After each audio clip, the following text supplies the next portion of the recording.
What's going on, everybody? I'm your host, Ben Ballion, back with another episode of the Sports Pod. And today's a special episode, NBA season preview. I love these preview episodes. You only get to do them once a year. A lot of fun. I'll go through the entire NBA, East Coast, West Coast, and spend a lot more time on the Knicks. Give my predictions for all the awards and who I think is going to win the NBA Finals. I'll get into all of it on the other side of the intro. Hit it. DiVincenzo at three. Bang! Bang! Got the wall. He jumps. It's gone. He did it. He did it. Pete Alonso with the most memorable home run of his career. All right, getting into the episode. NBA season preview time. Let's do it. Let's start out west. So I'll give like a rough outline of what I think the standings are going to look like. Who I think is going to be a dark horse team that could come out of nowhere and shock everyone, and who I think the best team in each conference is going to be. So for the West this year, I think it's going to be a lot of the same. I mean, I think the Nuggets are going to be good. The Timberwolves are going to be good. The Thunder are going to be good.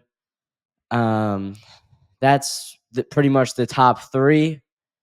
And I think everybody knows that. I think the Spurs have a chance to be sneaky good. I wouldn't call them a dark horse, though. The Grizzlies are going to be good, I think. I think they're going to be back after last year they had no Ja. They got a first-round pick, like a high first-round pick, that they were able to use. Desmond Bane's really good. They got Scottie Pippen's son. I don't know what he does, but I think the Grizzlies are going to be good this year.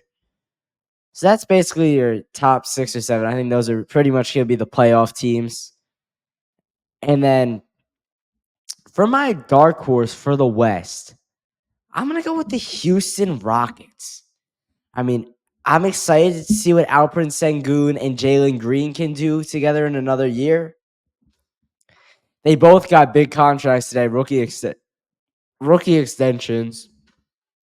So we'll see what they can do in another season together. I like Jalen Green's athleticism, and then Sengun's basically baby Jokic.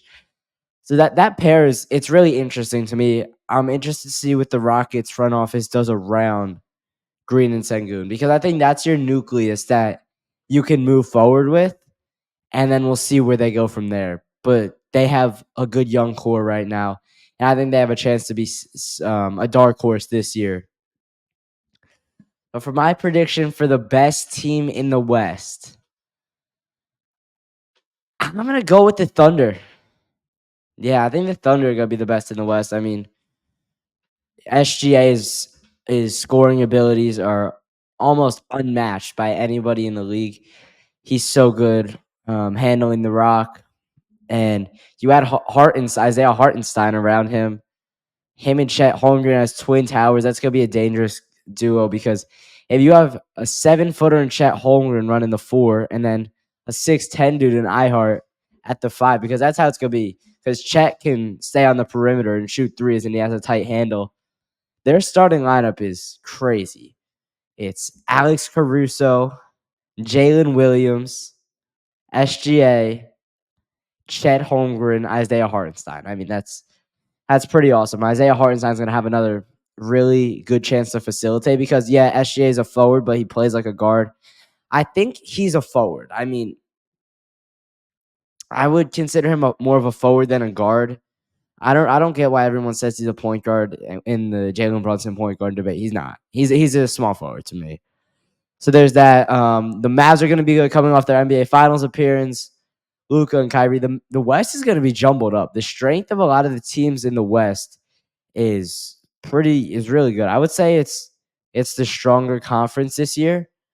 I think the East is more top heavy and have 2 or 3 better teams, but the West is consistent all the way through.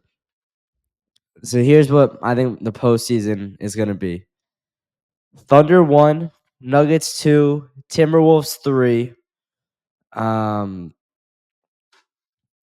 Suns 4, Mavs 5, Spurs 6. So that's the playoffs. And then play-in, we go Lakers, Sacramento, Houston, and the Clippers will sneak in. Just because, I mean, hopefully Kawhi Leonard's back at that point. If he misses another entire year, that would be devastating to the Clippers organization and franchise. That's really bad if that happens. I mean, because he's so good when he plays, and he's such a valuable asset for them that they pretty much need him to play. So yeah, that'll do it for the West. I think coming out of the West, I'll give who comes out, and then I'll give my NBA Finals prediction after. Coming out of the West,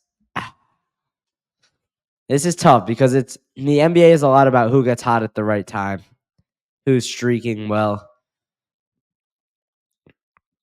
Your Western Conference Finals champions will be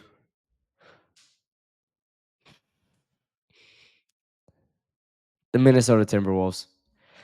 That combination with Julius, Anthony Edwards, Dante, Jaden McDaniels, Mike Conley. They have a lot of talent on that team. I'm interested to see what Naz Reid will be able to do in a starting lineup now. Because it'll be him and Rudy Gobert running the front court, or the 4 and 5.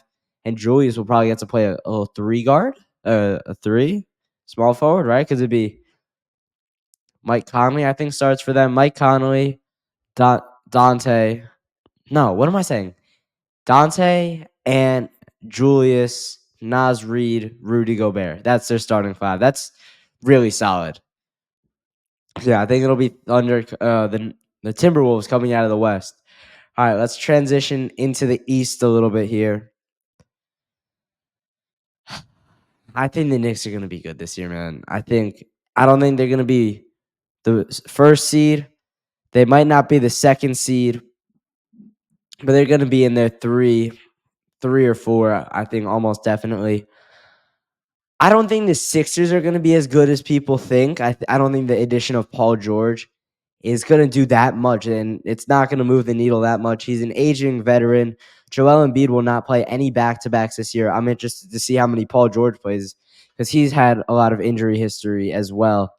So I think the Sixers could potentially drop all the way down to like the 5 or 6. I mean, they were a play-in team last year, and I could see something similar happening this year. So for my standings, 1, Boston, because Tatum's a regular season merchant.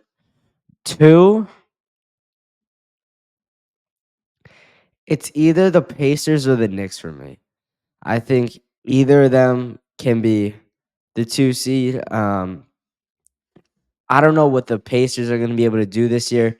They didn't make a ton of moves in the offseason, but they retained a lot of their rosters, like Pascal Siakam and Tyrese Halliburton will still be running the show over there. I actually don't think the Pacers are going to be a 2 seed. I think it's a little overhyped for them. I think 2, 3, 4 is Orlando, Milwaukee, and New York, not in that order. Pacers are 5, Sixers are 6. So that's like your little nucleus of playoff teams. I think the Knicks can be anywhere from the 2 seed all the way to like the 8 seed. If this cat move doesn't work out, which I think it's going to after watching the preseason, but it's just preseason. You can't read too much into it.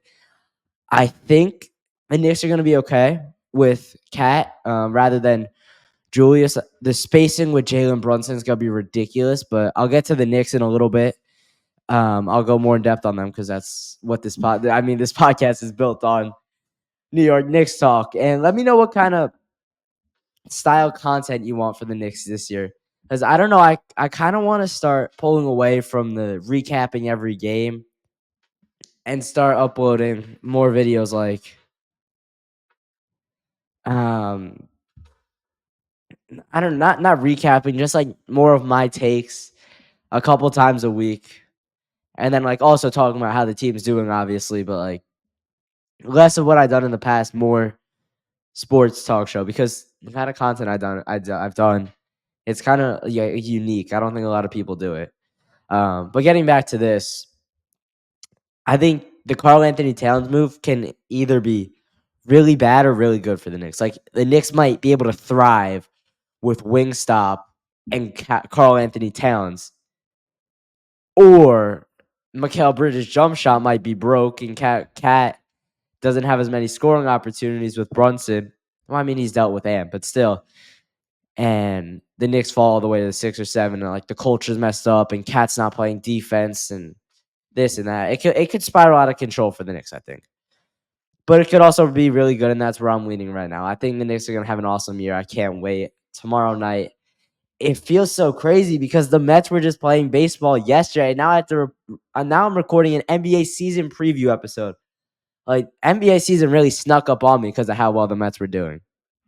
Anyways, I think Orlando is going to be really good this year.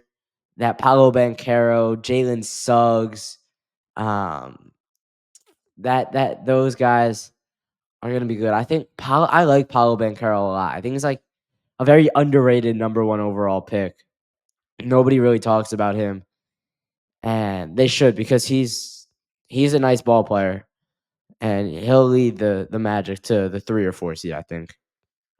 Milwaukee, they could definitely be high, but they also might be low, similar to the Knicks. Because of that aging core, like Giannis is kind of getting up there, but Dame is old, man. I don't know what their bench depth is looking like. They have Marjon Beauchamp. I don't think Jaden Vanderbilt. No, Malik Beasley's there anymore. He was good for them. He killed the Knicks last year. But they do have Giannis, who is a freak of nature. The Knicks always have trouble stopping him.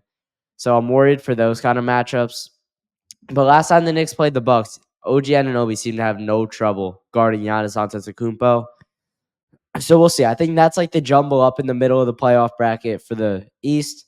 Knicks, Pacers, Bucks, and Magic. And then the Sixers and Cavs will be on the outside looking in. I just don't think the Cavs have enough talent. Like Darius Garland and Donovan Mitchell being your top 2 players is not good enough. I mean, it simply isn't. And then Isaac Okoro off the bench, like, come on, dude. I'm interested to see what Evan Mobley can do. I like him. I just think if he could develop a jumper, he'd be so much more valuable because let's be honest, all big men like him have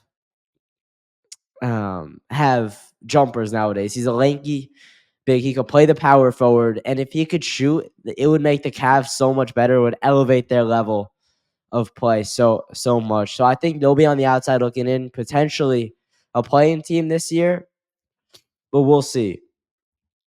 All right, my dark horse for the East, the Toronto Raptors. I think Scotty Barnes and RJ Barrett could really elevate this team. I mean, IQ in a starting role, I love that, but I really do think that that the Raptors could be good, push for a playoff spot, and probably going to be a higher play-in team. But I think they're going to be up there as one of the better teams in the NBA this year. Their front court is really solid. If they could find a way to trade for a better big man, they would be really good because then they would have RJ, Scotty, and whatever center they trade for in the front court, and that's pretty scary because of the scoring ability of Scotty and RJ. All right, my pick to come out of the East. Go New York, go New York, go. The Knicks are going to the finals this year, baby.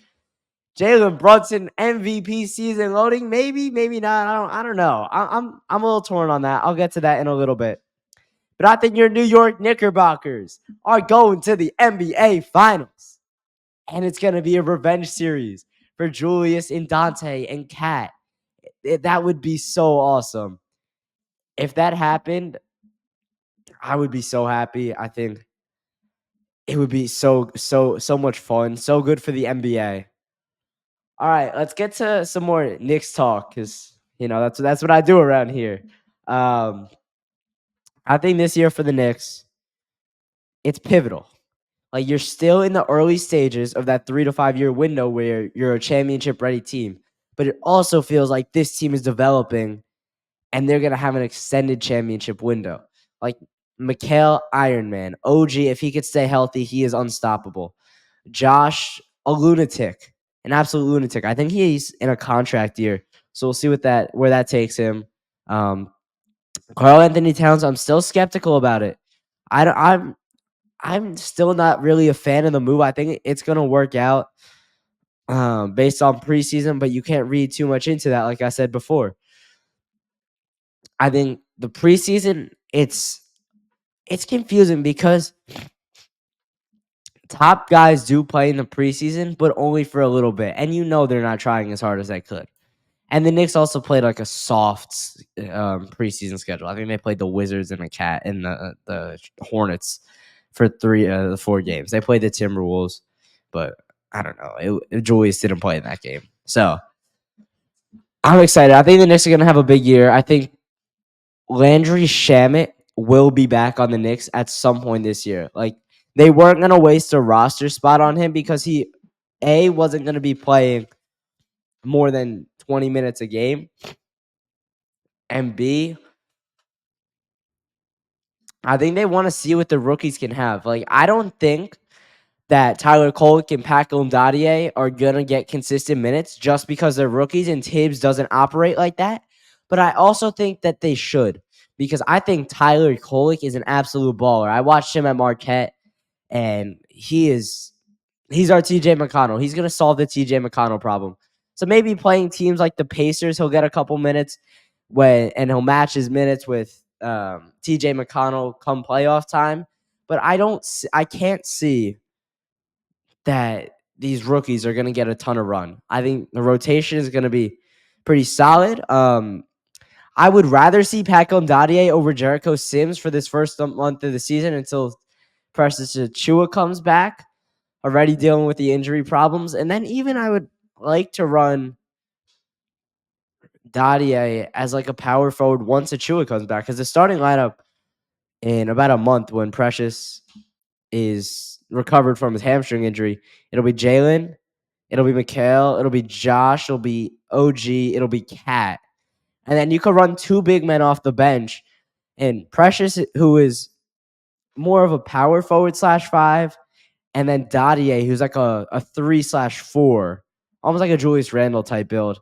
But he could jump out of the build, and his jumper is really nice. So I'd like to see him and Kolek get some run off the bench. I would like the bench rotation to be Cam Payne at the 1, Deuce at the 2, Daddier, and Precious once we're fully healthy.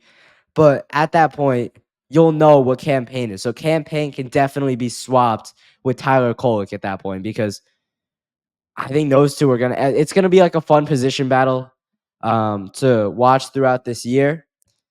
And like I was saying with Landry Shamet, if the Knicks can bring him back, he looked like a scrappy hustle player in the preseason. He has a little bit more size than Cam Payne, so I wouldn't be opposed to running him, Deuce, and Josh out there at the same time as like a small ball lineup with Habit and then Precious, and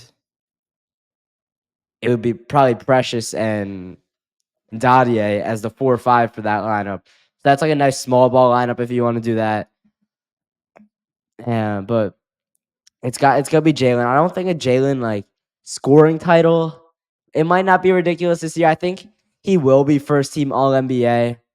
Snubbed last year. That's the only reason why I don't think he will, because these reporters absolutely have a vendetta against the New York Knicks. I don't know why. I don't know what it is, but they just don't like us.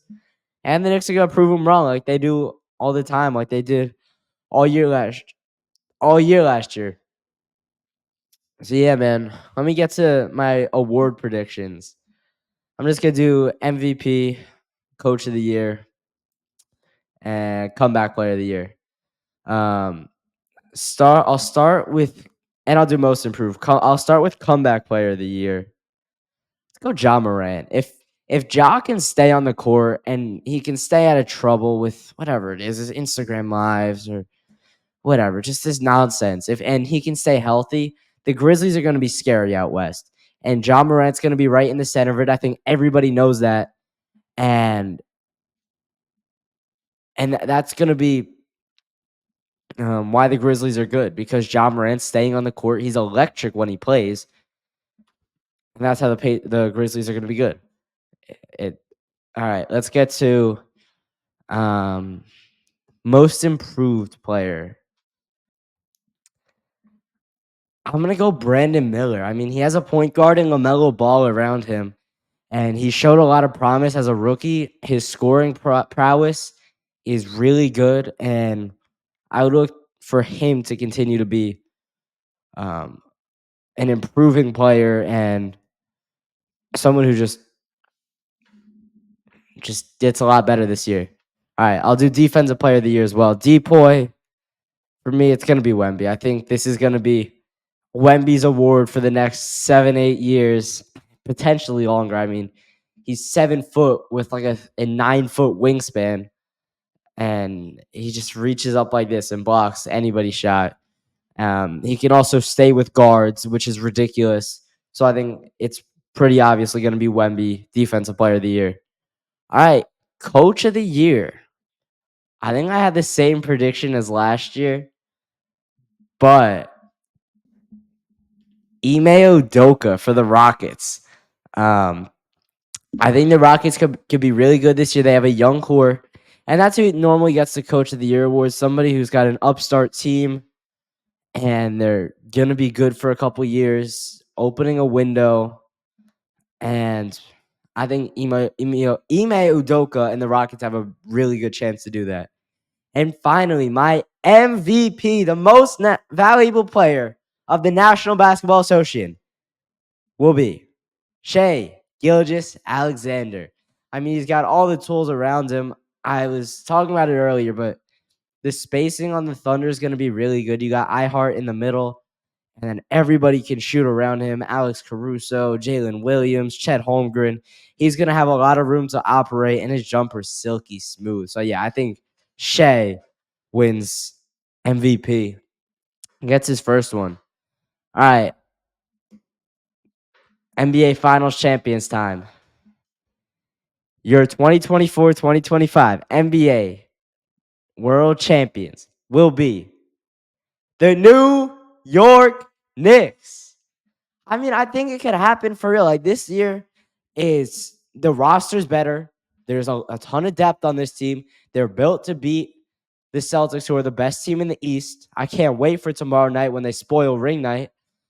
And I think the Knicks have as good a chance as anyone to win the NBA Finals. That's crazy that's my prediction, and it's a realistic one. All right, that's good do for this episode. Make sure you go check out all my socials, linked down below. I've been your host, Ben Ballion, and make sure you keep it locked with the Sports Pod.